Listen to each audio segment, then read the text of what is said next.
Assalamualaikum warahmatullahi wabarakatuh. Saya dari kelompok 2, nama saya Helena Febrianti. Halo, perkenalkan saya dari kelompok 2, nama saya April Vista Ajeng Lestari. Hai, perkenalkan saya dari kelompok 2, nama saya Divya Nurita Amelia. Limbah cangkang kerang yang dibiarkan lama-kelamaan menumpuk dan bercampur dengan jenis sampah lain seperti plastik menimbulkan masalah lingkungan tersendiri. Bau tak sedap, sumber penyakit, dan menurunnya kualitas tanah karena sulit terurai adalah beberapa akibat buruk yang ditimbulkan dari limbah kulit kerang yang tak dikelola.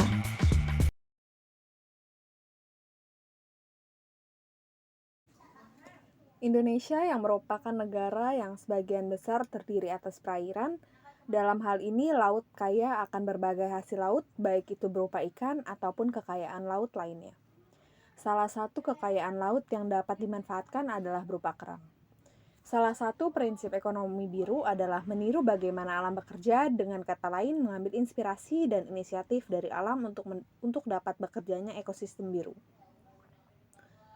Prinsip ini dapat diartikan tidak melawan alam, tetapi mengikuti irama alam. Ekonomi biru bekerja dengan pemanfaatan sumber daya yang ada, termasuk pemberdayaan sumber daya manusia lokal. Tujuan ekonomi biru adalah mencapai kesejahteraan melalui manfaat sumber daya yang ada dengan inovasi dan kewirausahaan dan dengan tetap menjaga kelestarian ekosistem. Konsumsi dalam ekonomi biru tidak menghabiskan sumber daya, tapi pemanfaatan berdasarkan konsep ekonomi yang berputar. Sumber daya diupayakan dapat dipakai selama mungkin, kemudian memulihkan dan terjadi regenerasi bahan. Alam terus bekerja, ekonomi terus berputar. Salah satu sifat bekerjanya alam adalah alam tidak memiliki limbah yang tidak bermanfaat. Bahkan, limbah pun dalam proses alam menjadi bagian dari proses penyuburan dan pengayaan.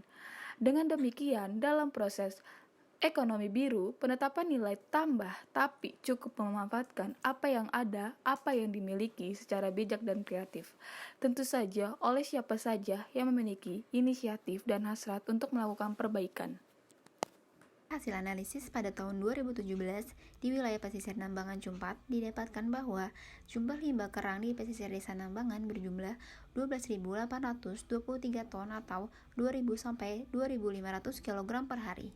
Limbah kerang di wilayah pesisir Nambangan Cumpat, Kelurahan Kedung Coek, setiap minggunya berkisar antara 2.000 sampai 2.400 kg. Jumlah tersebut bertambah jika terjadi musim kerang, yaitu pada bulan Juni sampai Oktober. Rata-rata hasil tangkapan nelayan per hari dalam berat kotor berkisar antara 30 sampai 130 kg per trip. Mayoritas potensi kerang yang dihasilkan di Indonesia hanya dimanfaatkan daging kerangnya saja, sedangkan cangkang kerang belum dimanfaatkan secara optimal. Limbah kulit kerang di sepanjang pesisir Nambangan Cumpat diperkirakan mencapai 447 meter, dengan luasan sebesar 1.480 meter persegi, dengan densitas atau massa jenis kerang sebesar 934 kg per meter kubik.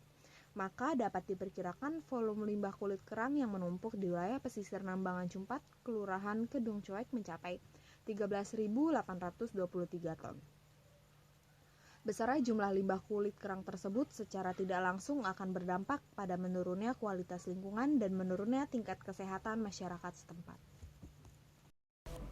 Besarnya jumlah limbah padat cangkang kerang yang dihasilkan memerlukan upaya serius untuk menanganinya agar dapat bermanfaat dan mengurangi dampak negatif terhadap manusia dan lingkungan.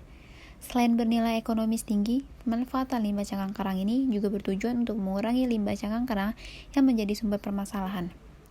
Pemilihan kerang laut sebagai bahan usaha didasarkan dengan minimnya pemanfaatan kerang laut untuk kebutuhan sehari-hari, sehingga kami memiliki ide untuk mengembangkan kerajinan kerang laut tersebut. Carrot Socks atau klaim kultur tisu box merupakan tempat tisu yang dihiasi cangkang kerang yang akan mempercantik kerajinan tersebut, dengan membuat kerajinan tersebut dengan suatu barang yang multifungsi. Oleh sebab itu, ide bisnis kerajinan ini dapat bisa dikembangkan.